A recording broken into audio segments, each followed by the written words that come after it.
राम राम किसान भाइयों, मैं नितिन फिर से हाजिर हूँ आपके अपने चैनल नितिन देओल में। किसान भाइयों, आज हम बात करेंगे गेहूं की फसल के अंदर बालियां निकलने के बाद हमें कौन सा स्प्रे करने चाहिए।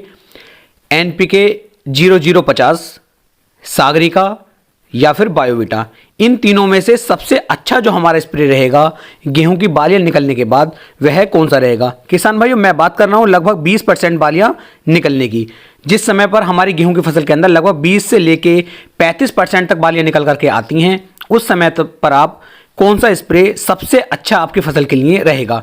तो इसमें मैं आपको बता दूं, ये तीनों ही स्प्रे जो हैं बहुत ही अच्छे हैं, बहुत ही शानदार और बहुत ही बढ़िया इनके रिजल्ट हैं। लेकिन इस समय पर हमारी गेहूं की फसल के अंदर किसकी क्या कार्यप्रणाली रहेगी, कौन सा कितना अच्छा हमारी गेहूं की फसल को देगा, पूरी जानकारी आपको इस वीडियो में मिलने वाली है। इसलिए आप इस वीडियो को पूरा देखना बिल्कुल भी ना भूलें। किसान भाई, यदि आपके कुछ प्रश्न हैं, आपके कुछ कमेंट हैं, तो आप @नितिन देओल या फिर #नितिन देओल करके अपने प्रश्न पूछ सकते हैं। आपके सभी सवालों के जवाब तुरंत देने की कोशिश की जाएगी।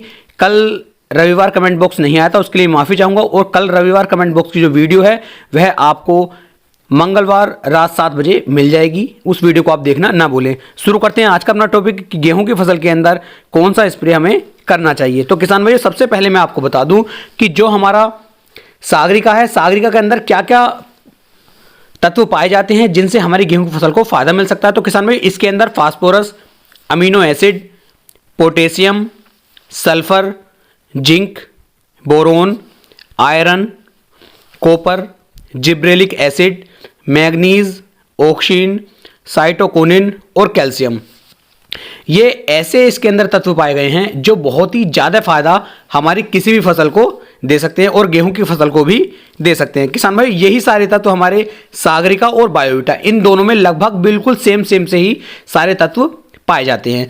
लेकिन किसान भाइयों, अब बात कर लेते हैं NPK 0050 की। तो इसके अंदर जो है नाइट्रोजन 0% है, फास्फोरस 0% है और पोटास की मात्रा जो है इसके अंदर 50% दी गई है। किसान भाई, पोटास जो है सागरिका और बायोविटा इनके अंदर भी दिया गया है। लेकिन मैं आपको इस समय पर एक बात बतानी चाहूंगा कि जिस समय पर हमारी गेहूं की फसल के अंदर बालियां बननी शुरू होती हैं या बालियां लगभग 20 से 35% तक बन जाती हैं, उस समय पर हमें सबसे ज़्यादा जो आवश्यकता पड़ती है वो है, जरूरत पड़ती है पोटास की। तो मैं इस समय पर आपको रिकमेंडेड करूंगा कि आप अपनी गेहूं की फसल के अंदर NPK 0050 का स्प्रे करें, जो सबसे ज़्यादा अच्छा और बढ़िया रिजल्ट आपको इस समय पर निकाल करके देगा। इस समय पर ऐसा नहीं है कि आप सागरिका या बायोविटा का स्प्रे नहीं कर सकते हैं, आप इनका स्प्रे कर सकते हैं। लेकिन हमारी फसल को इस समय पर दाना बनाने की ज़रूरत है।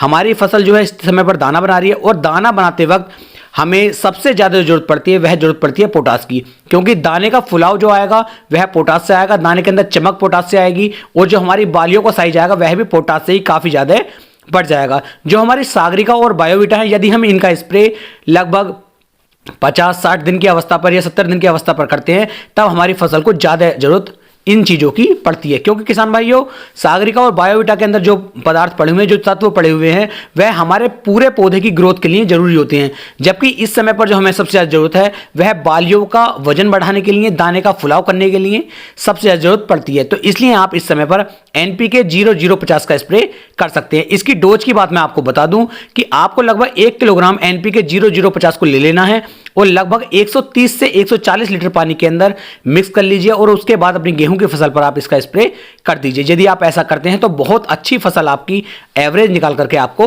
देगी और बहुत ही बढ़िया आपका गेहूं का जो खेत है वह हो जाएगा।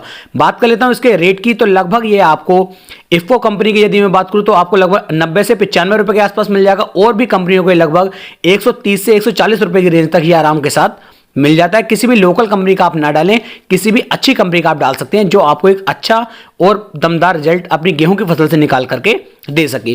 किसान भाइयों, इसके साथ साथ आप सिंचाई का भी बहुत ध्यान दें अपनी गेहूं की फसल के अंदर, क्योंकि सिंचाई का भी बहुत ज़्यादा महत्वपूर्ण विकास इस समय हमारी गेहूं की फसल के अंदर देखा गया है। उम्मीद है मैं आपको एक सही और अच्छी जानकारी दे पाया हूं। यदि आपको मेरी जानकारी पसंद आई हो तो वीडियो को लाइक, कमेंट और शेयर करना ना भूलें। फिर मिलेंगे एक नई वीडियो में एक नई जानकारी के साथ। तब तक के लिए राम राम जी।